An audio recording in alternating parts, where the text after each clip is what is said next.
Welcome to Badass Jews. Yeah. It is a great Shabbos today. It's going to be, let's see, it's April now, right? Yeah. Shabbos happens on Fridays. It does. Still in the spring. It never changes. It's not like daylight savings time. Now It gets later. very religious on Shabbos. Yes, I'm very religious. You will only date 2 girls Yes. per night on Fridays. What about Saturdays after sundown? I don't discuss that in public, but I'll say that on Shabbat, I make sure that I don't text back. So what I do is I'll put them in the Uber. Yeah. But I'm not going to text, to check up or anything because I don't want to desecrate the. But you're using your phone to get the Uber. With his left hand. Right. Oh, yeah. So there's always hand is.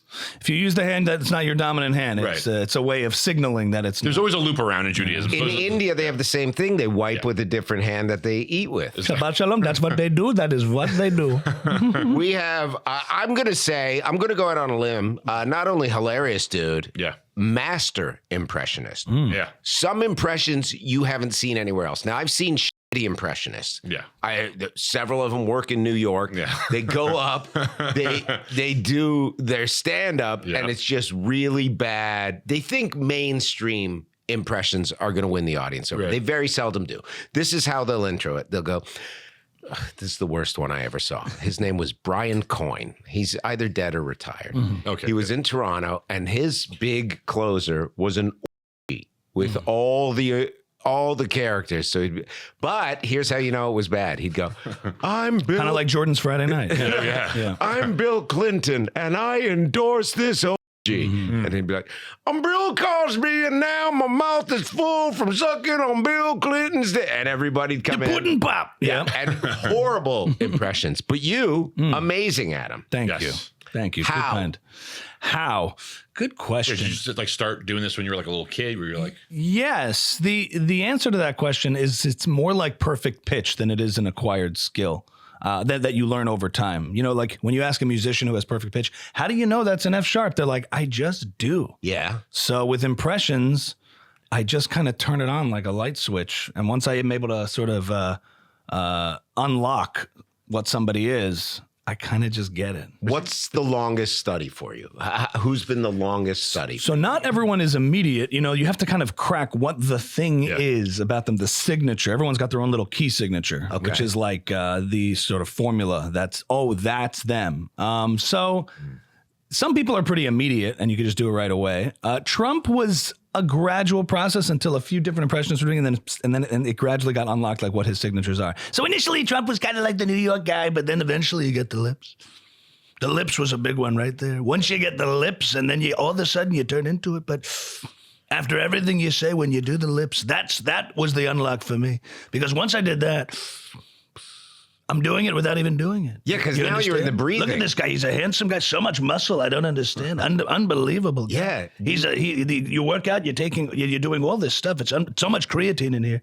Too much creatine. I'm going to get that FDA approved. All the creatine you can have FDA approved. And that was, so in the beginning, I remember looking back at old versions of it, and everyone was kind of like, frankly, you're doing kind of like the caricature version. Right. Yeah. But then eventually you get there it is. Yeah, you found the breathing of it. And the mannerisms perfectly, like you were saying, the breathing. Yeah. That's what I think some people miss. They're just like, they speed through it, or it just. It's much more visual than people realize. People think it's a sound. Do I sound like that person? But you have to become the person, and that's Jason Scoop's another one who does a great shout out to Jason. Have you seen him before? He's like, I'm out in the street and it looks like this. He got quite of the range of Trump, and the lips he started.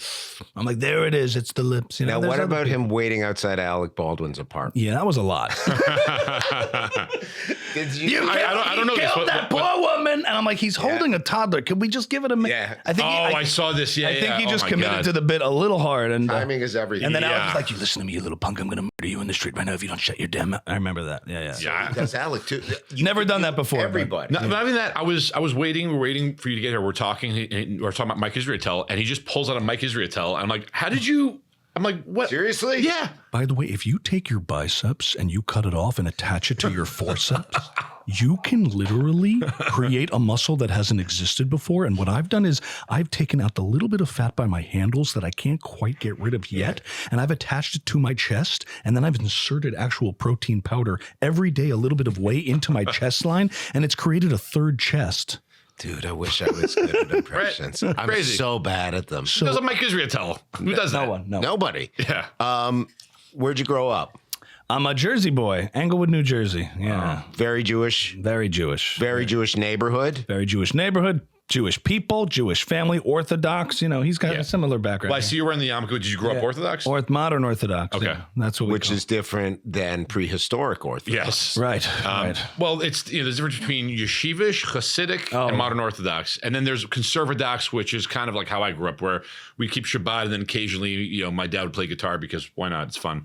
But you make your own rules. You have your big tents and categories, and then within those, the subdivision. Yeah. So on the Orthodox side of things, largely that, you're Torah observant, you're keeping the laws, you're not going out Friday nights and all of that. Right. But within that large Orthodox denomination, there are subsets. Modern Orthodox, which is kind of like, you keep the laws, but you also learn history and math in school, and you go to movies, and you play in bands in high school. You were in a band? Yeah, and you play, and you enjoy like secular culture, and you participate in it, and but you also like come Friday night or holidays, you're offline. Like you're keeping the rules, but you're also living. Nice, isn't it? Isn't it nice to shut everything down? Well, when I was growing up, it was considered cringe. I remember in the 90s, it was like, oh my God, you like go to temple like every Friday night? You're in like temple? What you can't like party Friday? So before the age of Sounds like a girl Jordan used to date. Yeah. Right, yeah. I'm like flashbacks. Why didn't you text me back? What are you like, Shomer Shabbat? Sweating here. That's cringe. Yeah. But I think that in the age of smartphones and technology where everyone's wired in all the time and everyone's a lot less actually social, in the age of social media, it's become very in vogue to unplug. Yeah. That's amazing that you can do that 24 hours. But how do you survive without your phone? What do you do? So to even go outside with nothing in my pockets, literally no keys, no phone, it's therapy. And it's not that hard for me to do because I've always done it. But it's protection against the modern world, which has always been what kind of religion is sort of designed to do in a certain respect, to offer a little bit of protection. From nice modernity to get away from because you're very much involved with the online space and all the craziness that goes on there. So it's like, oh yeah, I think some people get too like wrapped in that stuff, and then like for you, because you have Shabbat, you can kind of be like, well, I have no excuse, I got to turn it off, and then reflect on everything and not have that be your life, where it's like constantly we have our phones on us, Sure, and we're checking it, or do you just let that go? Do you give it up to Hashem? In what sense? Just go, okay, here was my crazy week. I debated this asshole. I got into a Twitter war with this asshole. That's behind me now. Well, it's behind me until Saturday night when I You jump back in. Right, reinsert the dopamine. It's nice. You're like, here we go. Oh. Yeah. But for like a nice fixed 24 hours, no matter what's going on, it's family, kids, community, meals. Right. Like it's the 90s again. Yeah. And that's nice. I mean, when you hear about all this stuff, I don't know what I would do if I never shut it off, if I was always in the cycle. Right. That, I'd lose my mind. You would probably be gay, then straight, and gay, then straight. I think some of these influencers do that. They need just Shabbos. need a new thing to bring more people in. Yeah. I remember Milo. Do you remember Milo? Oh, He was like of course I remember him, darling. Of course, there's nothing. And then he's on Tucker now. He's like, nothing is gay. No one is gay. Yeah. It's a complete trauma response. That's what it is. It's trauma response, darling. Of course I remember Milo. Yeah. He just commented on one of my videos. But he was like, he was so out there gay, and then he's like, I'm straight now. Yeah, he started keeping Shabbos. No, I have no idea. No, but I don't know what it is. But for me, I like it sort of also organizes time. That's like, big part of Judaism is time, like the, treating time as sacred and organized. Like the first commandment in the Torah is like count the days of the month and know when the beginning of the month is. And that's sort of the way that we sort of elevate ourselves, is to control time. And that's a big thing. It's a big deep Not concept. weather. Let me ask you this. Is that why my wife is late all the time? Because she's not Jewish. She's late habitually. Right. Habitually. And I'm not. Does that awareness of time trickle down to Reform Jews? No. This could be just a man-woman thing, I don't Reform. Well, no, I just find that, like everyone looks at those things like the strictures of ritual and things like that as ways that hold people down. And I actually think in the modern age, it's a way to kind of elevate you above certain things, you know? Yeah. And that's what I mean by it's become in vogue to unplug. People see that as a way to look like, modernity has its shackles too, so to speak. I agree. Yeah. Growing up, Yeah. were you funny? Yeah, definitely. Right away? I mean, I come from the Borscht Belt Catskills culture. We used to go to the mountains in the summer, and my first bits were imitating my parents' friends standing on the coffee table and I do Rabbi so-and-so and imitate David or Bruce or any of these people around the table. And I do my parents' friends and get that huge reaction. And this, I grew up in a modern Orthodox world where there's only a few different categories of jobs ultimately you can do. But in general, the sort of Holocaust generation and their children were very into comedy. Part of the whole, every Saturday night in the Catskills, a comedian comes through and everyone judges. How was the comedian? How was the show? So you had Robert Klein and different people. And I just remember the grandparents, the parents, and sometimes the kids stay home. Sometimes you sneak into the show. And that was just part of Jewish culture. The 80s and 90s of stand-up was developed in the Borscht Belt. Robert Klein was the forefront of modern day comedy. Right. So for most people. And that's when it was all developing. And I didn't know that at the time. But again, the Jews respond to somebody who's got the gift of gab. Right. It's very encouraged. They don't like really dirty comics. Do you notice that?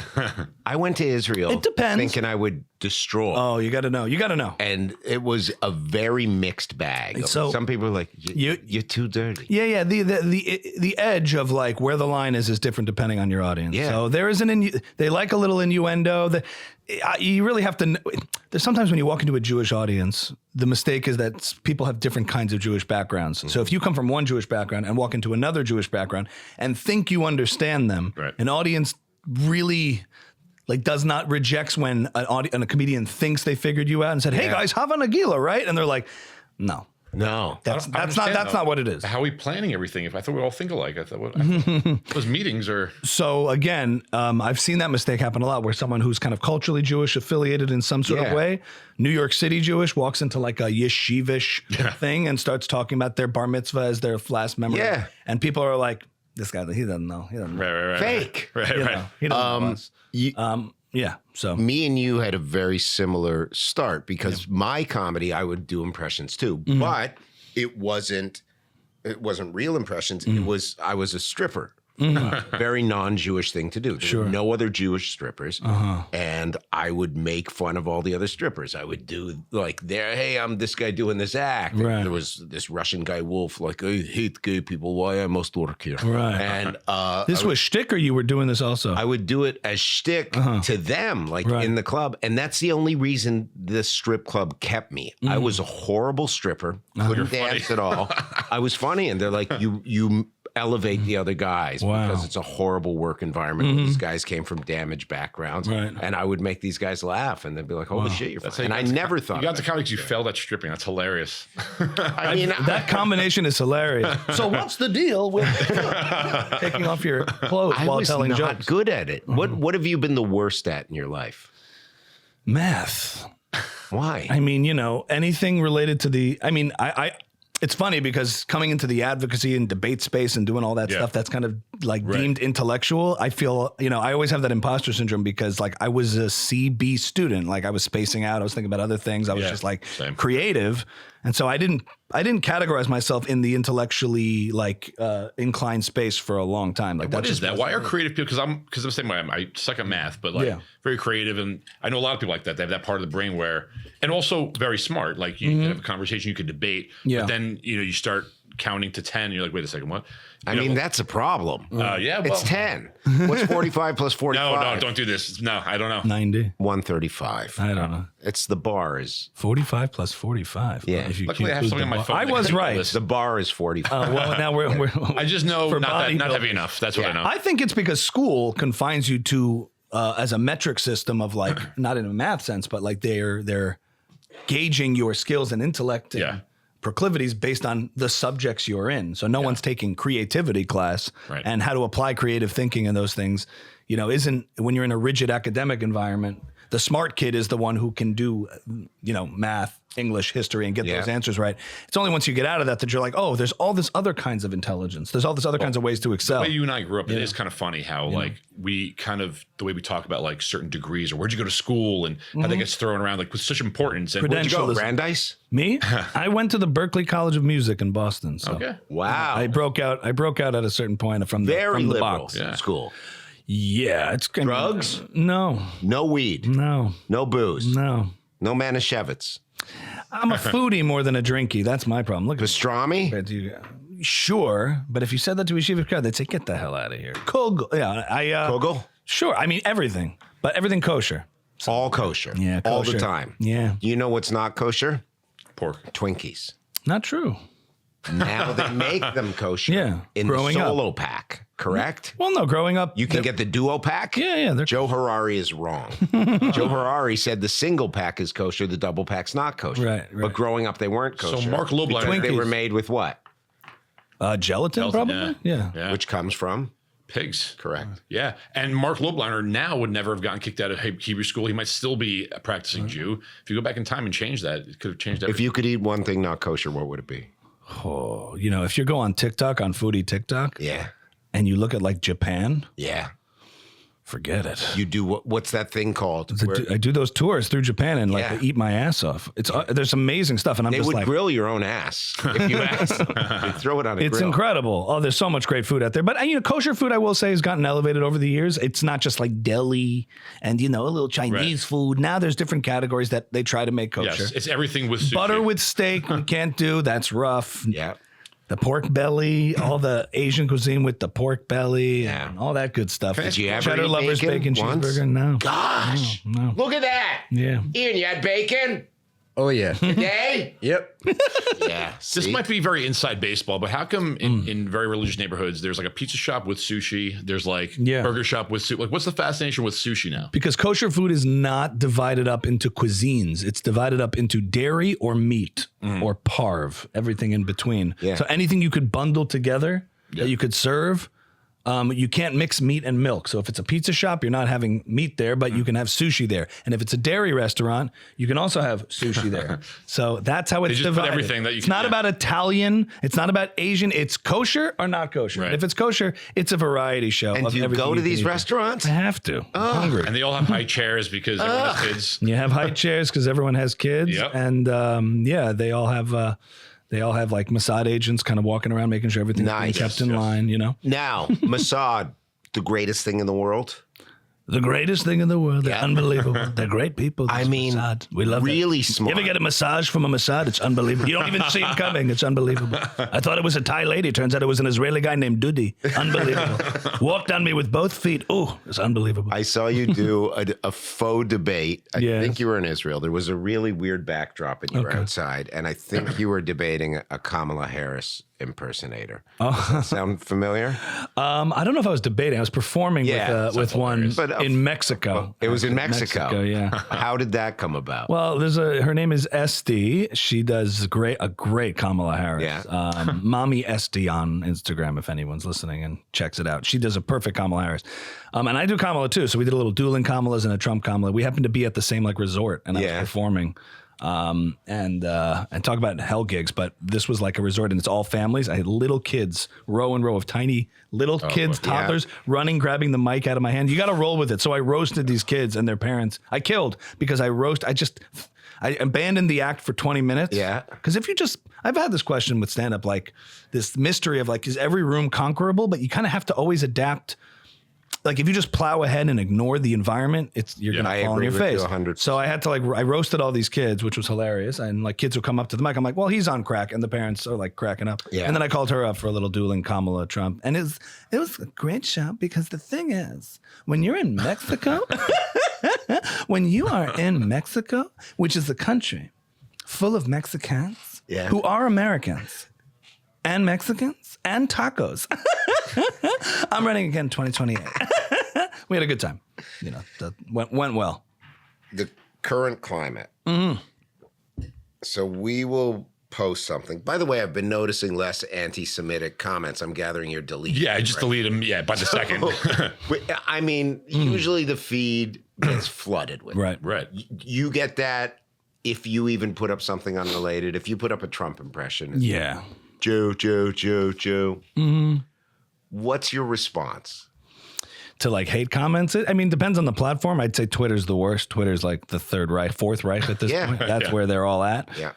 My response, I mean, compared to positive feedback, thank God it pales, if I'm being honest. Really? We kind of have a thirst to be like, oh my God, look. And like you lean into the victim part of it, which I avoid. But I get a lot of positive shares, retweets, feedback. I mean, that's why we're here talking. It's like there's a lot of fans of everything that we're doing. You know, it's like, so I pay attention to that. It's all like the filter lens by which you view these things. And I don't know, some of it feels bot-like it's manufactured. Even like you click on the account based in Pakistan. You responded to someone with 0 followers. 0 followers. They were following 0 people and had 0 posts. Yeah. And the profile pic was like a cupcake. It was, you know. Yeah. When Musk put in the feature in Twitter where you could find out where the accounts were from, there were tons of Twitter accounts with hundreds of thousands of followers that was like Red Pill Media Wave and a chick with a cleavage and blonde hair based in Pakistan. Yeah. Based in Indonesia. It's like, okay. So there's funny games going on with all that. I don't pay too much attention to it. It's words on my phone. I scroll past it. There's like soldiers in Israel at this past Israel Remembrance Day. Right. Like this is one of the first Israel Remembrance Days where they have their Memorial Day. And growing up, it was always like testimony of grandparents who fought in 67 or 48. Yeah. And now it's parents and grandparents talking about their dead children and grandchildren who fell in the last 2 years. So, you know, between hostage families and all these different things, I'm like, I have hate comments. I could take it. You know what I mean? When Puts it in did you perspective. go to Israel following October 7th? How soon after were you there? Interesting. I was there like right before, and then the next time I went might have been almost a year after, in 2024. I went in January on a mission with a bunch of like creators and influencers, which was really a really special trip. We went down to like the kibbutzim that were attacked, and we met with all sorts of different people. That's when I went the first time to Israel. Yeah. And that was, you know, when you see things firsthand, when you've been there. Right. If you've never been. Right. Well, that was always, that to me was always a very, I mean, you know, all fairness to Dave, who I like the guy, but I don't agree with any of his opinions. Right. I think that was a kind of shitty response. Oh, because I never been there. Yeah. The point was, though, the point was that, yes, sometimes when you see things with your own eyes and you experience it, not that you're going to change your entire perspective on everything, but it gives you a more personal relationship with what happened. Well, sure. Like the point of that argument in that debate between Dave and Douglas was, you've read things, I've seen things. Yeah. The problem was that it doesn't mean Dave's not entitled to have an opinion on the matter. What I think could have happened from that point, the missed opportunity there was, I've been there, you've read things. What have you read? Right. I'll tell you what I've seen. And then we'll find a different place to get to where we can kind of correct certain misperceptions. Yeah. But instead, it was just seen as a paused moment that I think was like, you are disqualified from this conversation. Now, Dave disqualifies people all the time. If you're a neocon, dude, you've been wrong. He tries to kick people out of conversation in a way, so he's guilty of that. But I thought in that moment there was an opportunity. If I was in that situation, I kind of would have said, okay, here's what I know, and here's what you think. Here's what I've seen. You know, you've read hit pieces and articles and tons of campaigns that have a certain agenda narrative to paint Israel in a certain light. You know, and it's weird. You've read reports from, I don't know, what is it, the New York Times, or these publications that we don't trust at all during COVID that were all full of shit. But when they talk about Israel, suddenly it has credibility. Yeah, it's like, where is the sources from? I've spoken to IDF soldiers. I've seen pictures on soldiers' phones of copies of Mein Kampf in houses in the West Bank, of pictures of tunnels connected to a children's bedroom. And you've seen images of rubble and then say they're slaughtering babies. Like, what's the worst characterization I can make based on an emotional argument to just say the worst way I can portray this conflict to make Israel look as evil as can be, while, you know, not saying you're supporting Hamas or the alternatives, but Israel being the primary cause of the evil in this region. Right. And it's like, we can have a conversation about what your perceptions are, and we all have perceptions, but I can then offer counterfactuals based on slightly more firsthand experience, having been there and talked to people, seen things, having relationships with people who live there, having family members who live there, people actually experiencing this war, rather than a TikTok algorithm or clips that, obviously there's a difference in war between tragedy and atrocity. Right. But my criticism of Dave was just like conflating those two things constantly, Yeah. and that's what I think confused a lot of people. In that moment with Douglas, I would have liked to have seen the conversation continue, and it sort of did, but not first with this like, you've never been, and I love Douglas, and I think he's brilliant, and not just because the accent. Right, yeah. Yeah. Well, of course, I've simply been following for years. Public. I've never really been public. I bought the book based off of that appearance. You bought his book. I bought his book. Well, that's democracy is in death cult. Well, I thank you for that. I think he's like I'm a big fan of Douglas, but I was very happy to see this stuff getting debated publicly, which was nice, as opposed to this hit video. I liked when Coleman Hughes and Dave spoke. Also, I liked that. That was actually great. That was one of my favorite podcasts to listen to, just because it wasn't kind of shit stirring, and it wasn't like I thought that was a good antidote to like whatever people thought was wrong in the Rogan exchange that went on, just because they were able to like get to places of substance and you can actually identify what's wrong with the arguments. It was respectful. It was also like ad hominem attacks. They were just talking about ideas. And I do think there was a lot people missed in the Rogan interview with Dave and Douglas that they did actually. I mean, Douglas made some very good points about what the real conditions are on the ground. But again, sometimes they were talking past each other. It was a 2-on-1, let's be honest. I mean, Rogan obviously sides more with Dave, so I think he kind of jumped in. And I'm not, shit talking. I'm just saying, like, that's what happened. Well, also, you forget, like, the opening hour of that episode were focused on, certain dangerous pathologies being pushed on the show by nefarious actors that I think with time actually proved to be the case, as we've seen, like, this rise in anti-Semitism and woke right pathology that's come up. Douglas was onto something. Yeah. But again, like the whole strategy of saying like you can't speak about certain things because you're not an expert. Maybe that's not quite what he was saying, but he was just saying that like the idea is, look, people of all different opinions on different sides. It's like we don't have a problem with people on the Zionist side who might not be experts but have opinions about Israel that are pro-Israel. We don't disqualify them.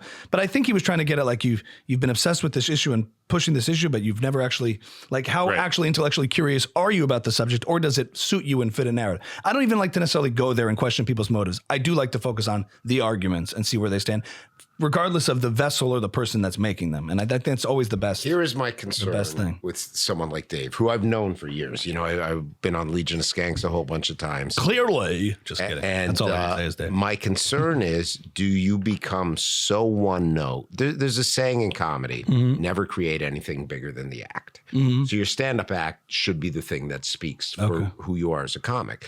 But then this thing comes up, and it's, I'm sure almost anyone that goes to see him now is because of this heat that's coming from his arguments.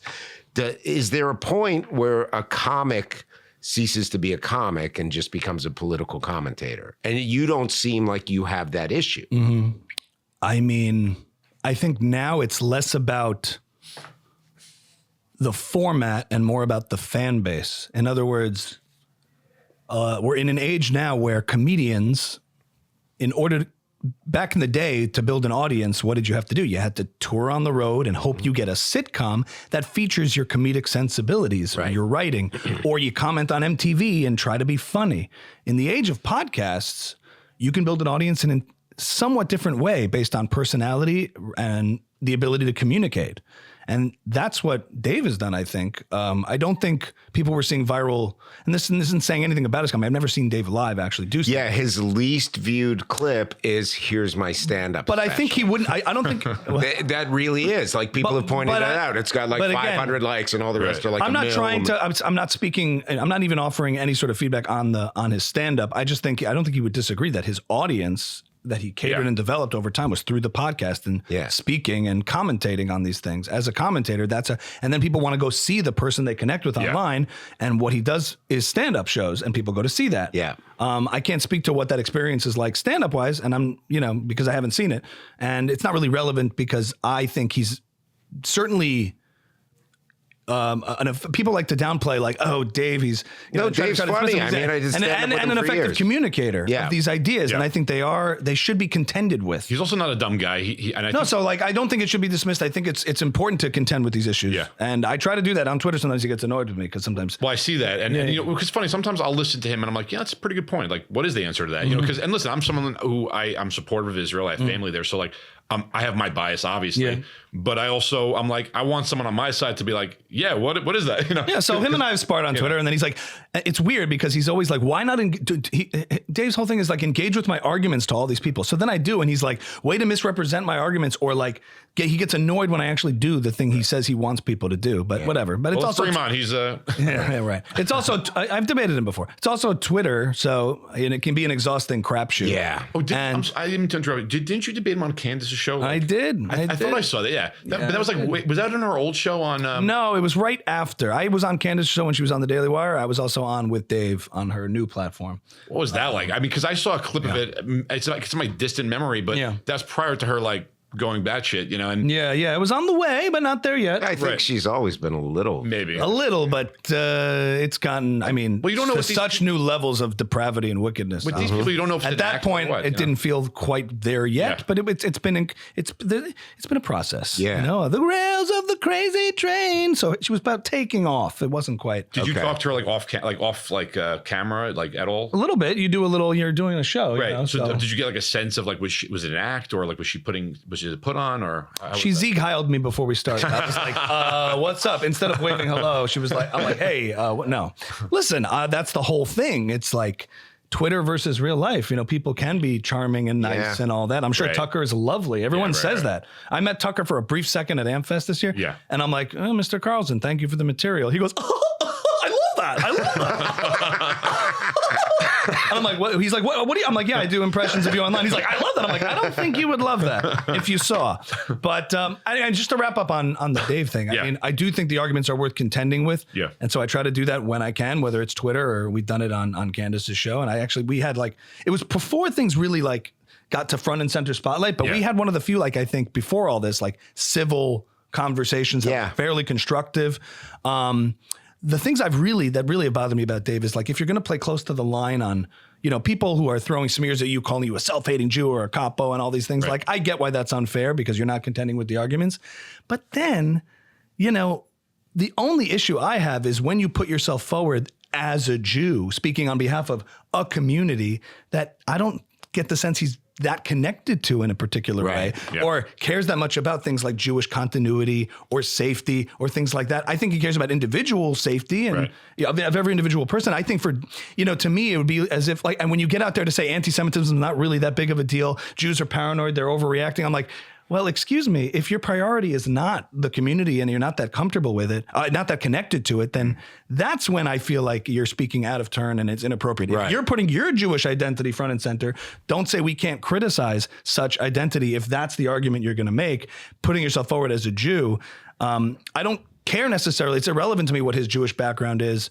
Or level of religiousness or any of that stuff. That's not really relevant to the argument unless you're going to put it forward as to provide cover for actual anti-Semites who are like, yeah, Nick's cool. Jake Shields is cool. Let's bring him on the show. I'm like, you can't be funny and kibitz around with someone who actually means the awful things they're saying. Right. Yeah. I thought that does a real disservice to morality and comedy. You're right. It's like, if you want to joke around about minorities, great. And then Jake Shields like, yeah, also black people really do suck, right? Right. Yeah. Like they actually really suck. I really actually do hate black people. Don't we all hate black people? And they're like, no, bro. Right. It's like you're ruining the party. Yeah. Right. And to me, it would be as if, I don't know, it would be as if a libertarian got up and said hey, I'm a libertarian. Government spending's not that big an issue. Yeah. Foreign wars aren't an issue. And I say that as a libertarian. Yeah. I say that as a libertarian. Hey, taxes, the government's not really taxing you that bad. They're not really inflating the currency. Yeah. If you, and then I'm putting myself forth as a libertarian. Well, if Judaism is not just some ethnicity at birth that the way people like to designate. There's a lot more to it than that, a Jewish identity. And if you're putting yourself forward as such to downplay, I don't know, rising anti-Semitism or make excuses for those who actually have some of the worst views, deplorable views on the planet, then I take issue with that. That's been my whole issue. Yeah. Anyway, sorry. Dan Blazarian. Yes. Running for office. Yes. His announcement is, I'm running against the fat Jew. Oh, Randy Fine, right? How, in what type of world is that possibly acceptable? It's in their Talmud. Yeah. It's in their Talmud. I think Jewish supremacy and grace, trust, and humanity. It's in their Talmud. Yeah. It's in their Talmud. His haircut should disqualify him. It's fantastic. I love it. Right away. I disagree with the haircut. Yeah. It's this hillbilly type thing where it's like, America's so divided right now that people are actually, I mean, he looks dumb at 40 paces. Like you would recognize that guy and be like, that's an idiot. There's nothing between And these. by the way, for a guy that's supposed to have a good body, no shoulders. Looks like he lost him in a wood chipper accident. You guys can speak to that. Yeah. I mean, what a horrible That's actually the worst offense is person. no shoulders. It's look, everyone, all the people claiming that you can't criticize Jews and the Jewish cult, Jewish power have made careers and audiences out of doing so. Right. I mean, Kanye just sold out, 80,000 people at SoFi Stadium? Yep. And, you know, I remember even debating Candace about this. She's saying they canceled him, they destroyed it. And I'm like, how's his album doing? She's like, it went to number one, actually. It went to number one, actually. Actually, it's like number one. I'm like, so clearly, Right. What didn't hurt him that bad? Bullshit, Clearly, this stuff has been mainstream. So people are looking at these through two different movie screens. It's like the people claiming that there's a group you can't touch, you can't criticize, have done only that exclusively for 2 years and built ginormous audiences off of it. And that's never been true. And it's interesting. And you know, we're on the same age. You know, growing. People always say, "Oh, you're never able to criticize Israel." Never. I grew up, and maybe we were biased growing up, but we always said like the media hates Israel. Like this is back in the '90s. So from my understanding is that, you know, the way I grew up, we were always told that like the media has an anti-Israel bias, and whether that's true or not, the point is that this idea that like America's been so pro-Israel in terms of like the people and the media, even in Hollywood, that's just not true. And people who are like Gen Zers, they don't remember it, but I do. I was alive in the 90s. I remember like you'd watch CNN. It was always like, what did Israel do to, you know, provoke this? And, you know, and that caused a lot of Jews to like go from CNN to Fox. You know, now that the right's starting to like have these kind of ideas, it's a little scary. But well, yeah, here's what I think happened. I think if I diagnose it properly, it's that you have a lot of people in sort of the cultural influencer space, Podcastistan, who were all oriented in a certain direction for a long time, and it was anti-left. It's like the woke left sort of united a lot of people sort of post-COVID. It's like, this is crazy. They want to lock us down. They want to censor us. They're anti-free speech. They're anti-Western civilization, and we have to all fight them. So it created this big, broad umbrella, right? And then that oriented people in a certain direction. And that was the age of Ben Shapiro owning the libs on campus. And everyone loved him. Ben Shapiro did more for conservatism. And that was the counterculture. And all you had to be was for low taxes and kind of be a little Republican. And you were kind of edgy. And that was cool. And it was Ben Shapiro Thug Life compilation. Sha-na-na-na-na. And he's like, why aren't you 60? It's like, why aren't you 60? Okay, so you can't change your sex, you can't change your age, okay? And all these kids loved him, and then they turned on him because he's a Jew. It's just the craziest thing. So for a long time, that was the orientation. There it is. Sha-na-na-na-na. It's the B-E-N. Yeah. So it was that was the age of Turning Point USA was starting. Young Americans for Freedom. And that was the counterculture against excess woke leftism. And then what happened? You have Trump's arc story coming back around, and then there's a big victory for the right. And the woke bubble is finally burst. Everyone admits COVID was bullshit. Everyone was kind of on that side, realizing it. The things we knew to be true, but the media was spinning in a different direction. But then what happens? Now there's victory. And Douglas Murray used to say, what do you do with your victory? What do you do? A flare goes up and you see who's around. And now these people have to say, wait, so beforehand, all I have to do is talk about like the wage gap and say it's kind of false. And then I'm edgy and cool and I get this audience and I'm oriented. But now what do I do? Like all that stuff is, you know, we went from not being able to say anything to now we can say almost everything. So let's do it. Let's find the next edgiest sacred cow we can talk about. And for a lot of people in like Jordan Peterson kind of taking a step away from that role of sort of guiding the young men, it was like he was the father figure and, you know, going against like excess woke leftism and cancel culture. A lot of nefarious actors came about and said, there's this whole opportunity there. These like naughty older brothers, so to speak, and started saying, I'm going to get on my live stream and I'm going to talk about other things that get a same reaction, but they're not based on any sort of principle. What can I talk about? The Jews. That's the thing we can't say, because now all the stuff about woke stuff, like any subject was off limits. Affirmative action you couldn't talk about. It was everything was considered racist, sexist, homophobic. But now, what's the sacred cow? And in order for me to feel edgy and counterculture, I'm just going to keep pushing for this disenfranchised white young man who's looking for orientation, and now he's beaten the left. So what do you do? Where do you go? You can't go left, because those were the enemies those were the libtards. So you just go right, and you keep going right until you're in that white identitarian space. So in an age where there are all these group identities under left-wing excess fighting each other with white men at the bottom, a lot of people are like, we're just going to play this game. And Jews don't fit conveniently into any category, whether it's on the left or the right. To the left, they're white supremacy. Yeah. And to the right, the Jews are not white. They're, parasites, part of the Jewish occult. It's in their Talmud. And so people saw an opportunity to create audience off of that. And that's what everyone's trying to do off of that momentum. Myron Gaines, Fuentes, Bolzarian. Yeah. It's like, I think Jewish supremacy is the greatest threat to Western civilization, all while ignoring, radical Islamic jihadist terrorism that's on the ascent around the world, that's actually trying to infiltrate Western civilization. Which is infiltrating Western civilization. But instead of talking about that, they're going to evade the real problems and focus on demonizing successful Jews. And the reason they do that is because if you're now left without your fight against the left, now you have to fix your own life. It's like you can't blame the left for keeping you down anymore. If you're discriminated against at your job because you're like a white disenfranchised Christian man, but now that culture is gone and the HR departments are changing their DEI. Now you got to work on yourself now. You got to clean your room, Stand up straight with your shoulders back and be a bloody lobster, It's like, well, that's the hard work. And so when you're against that, when that orientation is gone, you either can now work on yourself or you can find a new scapegoat. And here's the Jews. It's easier. That. Yeah. Well, this is part of the reason for the podcast that we have people have interesting backgrounds because, there's this like, oh, well, all Jews are this and they all get together and they're all CEOs and own this. And it's like, yeah, but you also have Jews working at Walmart. They're making minimum wage. Right. And that's just a thing. Like, and nobody, I think people online, we know that, but there are people who just don't see that.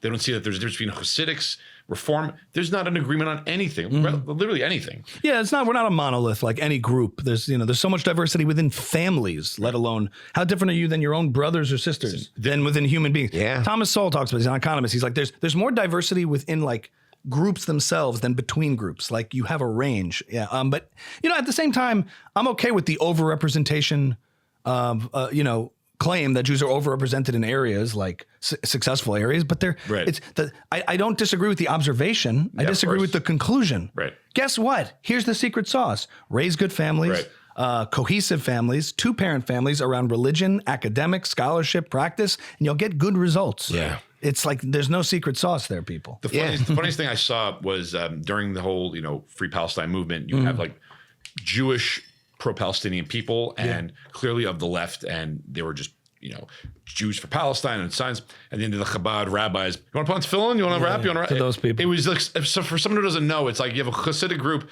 who's asking these like Jews that are not affiliated who are holding Free Palestine signs, and it's just like, it was such, in my mind, it was like, I don't know. It's like mixing orange juice and milk. It's like, what? Like Something tells me Norman Finkelstein doesn't want to rap tefillin. Yeah, right. I don't want to do it. I don't like the straps. It's too tight. Yeah. There is this thing where I took my wife to temple, and it's Reform. So she sat through the service, and afterwards she goes, I don't get it. I don't get why people hate Jewish people. She's like, it's so full of light and it's so full of hope. And it's a Reform service, so it's very not meandering, but it's very.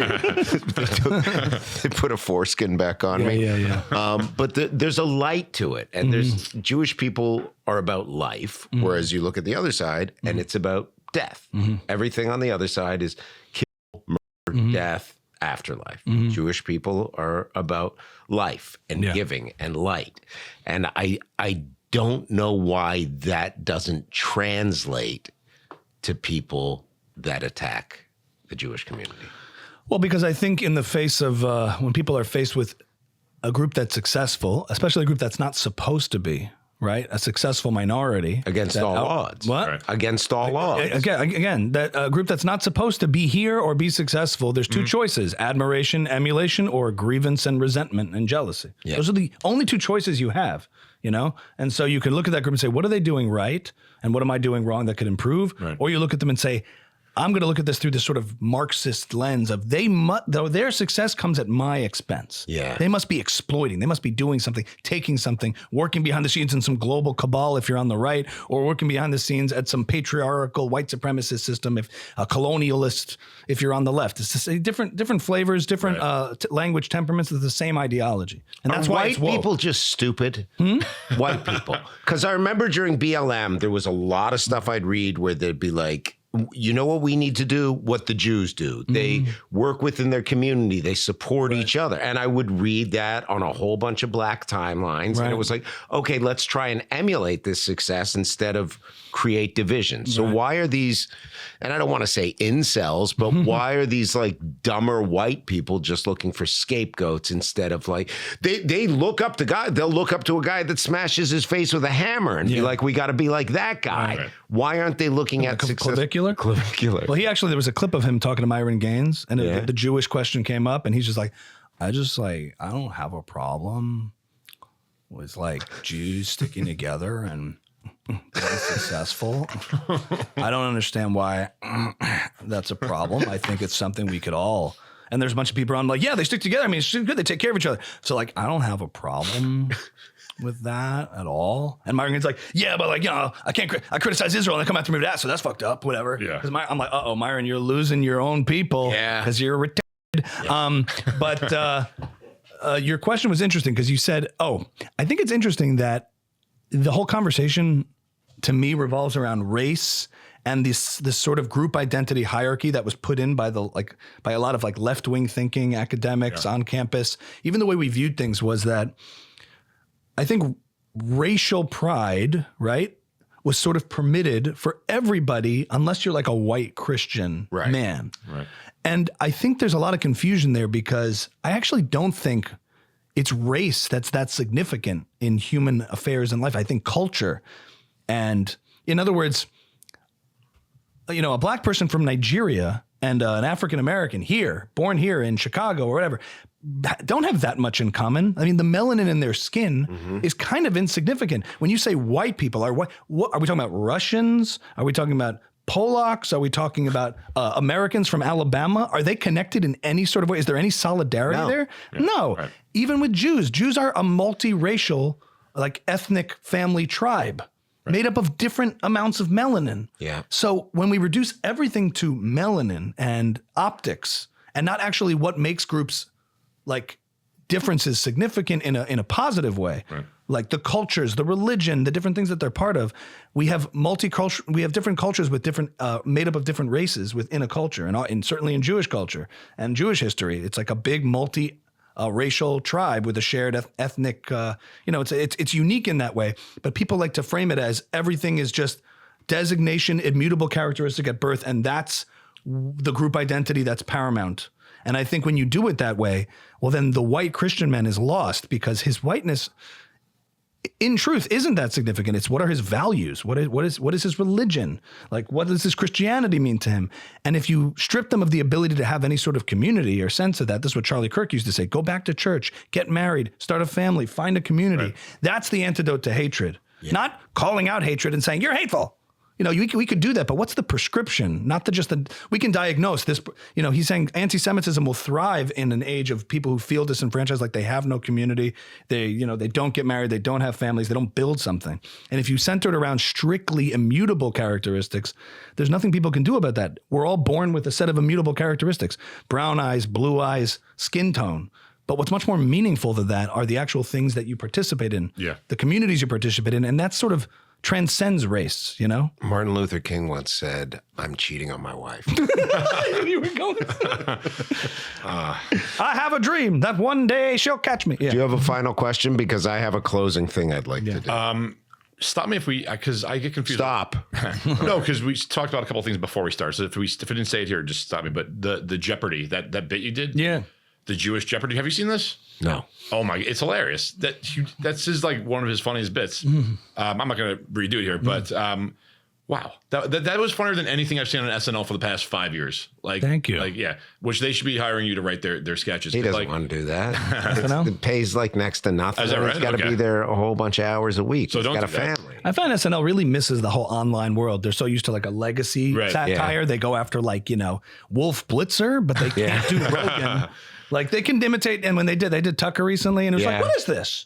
what's happening? Yeah. And I'm like, you're just doing this kind of generic thing. That was my critique. It's like, there's so much funny there, but you're not in the online weeds where the attention is. So they're kind of like a... When you write a sketch like that, you just like, what sparked, you like sitting down like, oh, this could be a funny bit. Like, let me hire some actors and... Well, I was, we did it with an organization that kind of helped put it together. But one of the other writers on it, Dovie Newberger, and another comedian, Ellie Leibovitz, we brainstormed and wrote out the scripts and the different characters and developed the different things to sort of the different archetypes of Jewish life. So right. Kind of covered all of our bases. There it is. Yeah, it's so funny. Yeah.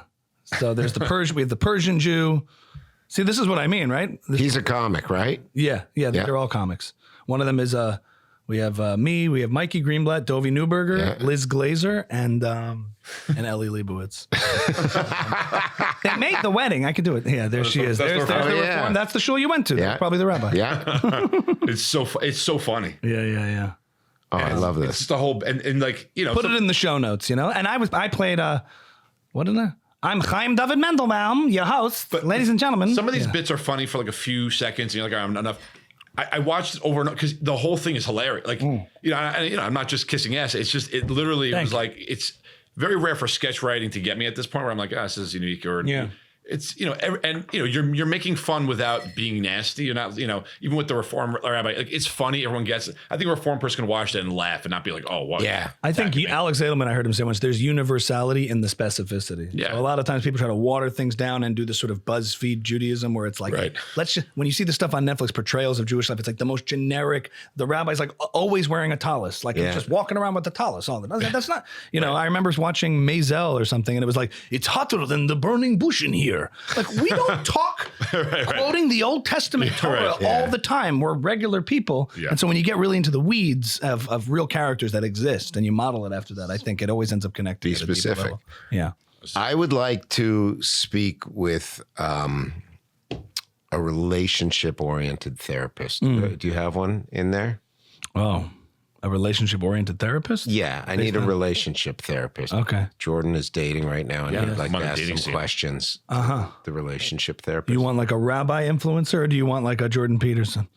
Let's do a rabbi. Yeah, a rabbi. Yeah. There's so many. I've been doing this new characters. The rabbi influencer on it's very funny. This is the one. I mean, it's fun to do. Yes. So rabbi, I've been dating a lot of non-Jewish women, and just because I feel like they're a lot more fun.